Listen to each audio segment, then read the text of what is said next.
This is Dr. Cella, and I'm a doctor of sport and performance psychology. Today we're going to discuss managing emotions during competition.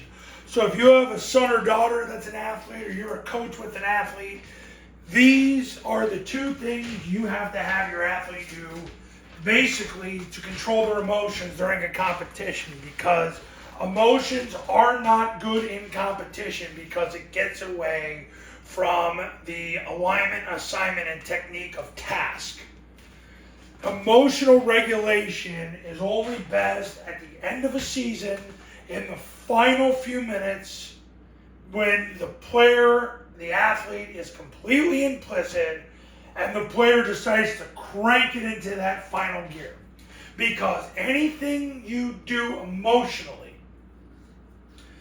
wrecks your alignment, assignment, and technique within your sport. Emotion is bad. I cannot emphasize it enough. Emotion is bad.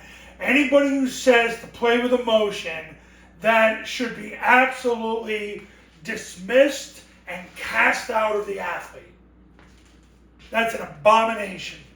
Emotion ruins athletes unless it's used at the end of a season, like for example, the last drive of a Super Bowl. Then it's different because that's it, and you've got a lot of time to recover. And that's when you crank it into the next gear, because if you try to do that, you wear yourself out if it happens at any other time. There's two things you got to do to manage emotions during competition. On the day of the competition, your athlete has to have a 10-minute visualization period where he or she goes somewhere. They can put music on and they visualize. For example, if they are a golfer, they're putting the ball into the cup. They're teeing off with exact preciseness. They're getting the ball onto the green. They're going through all the situations in their head with success. That is what they do for 10 minutes. And then number two, they've got to have a physical outlet routine response when something happens that doesn't go their way. For example, in tennis, if a tennis player starts to get thoughts that things are slipping away, he or she should immediately stop and tie their shoe. Stop, tie their shoe. This allows him or her to reset.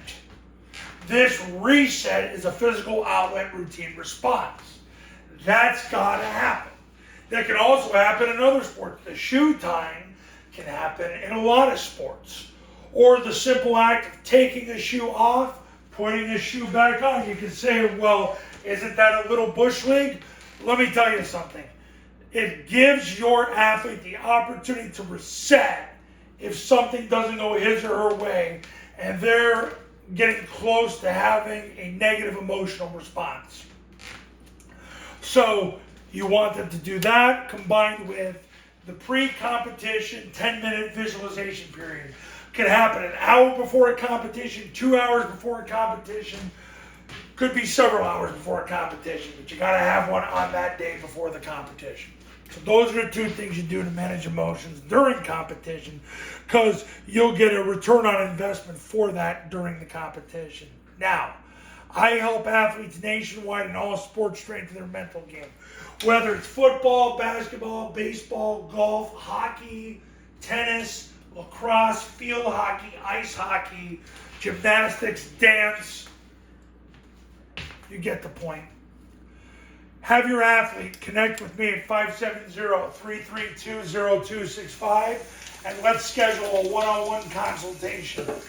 I've been working with athletes all throughout the U.S. in all these different sports, and I can tell you this right now. If you give me your athlete and we do about 25 sessions, your athlete's mental game will be in the 1 percentile of any athlete in the world. I'm telling you right now.